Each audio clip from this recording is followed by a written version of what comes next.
बाजुगाव गामिनि रहेन्द्र नार्जारिया यूपीपीएल दोलोआव जयेन जाफिनबाय। बावैसो सान सिगां बीपीएफ दोलोआव जयनिं जाहैनाय रहेन्द्र नार्जारिया फिन यूपीपीएल दोलोआव जयेन जाफिनबाय।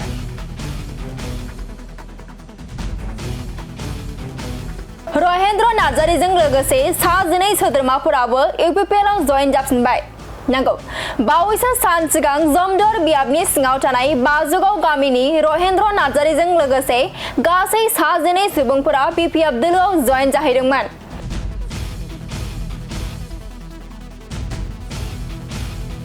नाथाय दिनै फिन रहेन्द्र नार्जारिजों लोगोसे गासै सा 12 सुबुंफोराबो यूपीपीएल दोलोआव जयेन जाफिनबाय।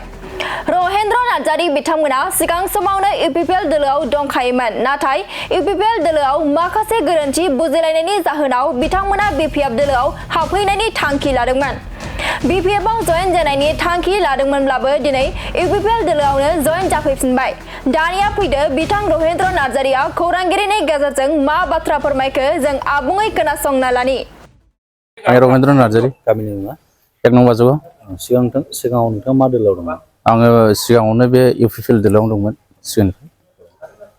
मैया मा खारननि थाखाय नोंथाङा बीपीएफ दोलोआव हाबदोंमोन? आं यूपीपीएलखौ एसे दुखु मोनदोंमोन आरो बे दुखु मोननायनि थाखाय आं थांनाय जादोंमोन आरो। मा दोलोआव हाबदोंमोन?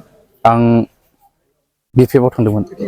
दिनै मा दोलोआव फैफिनखो? आङो आरो बेक जाफिनबाय आरो बे यूपीपीएलआवनो। मानि थाखाय?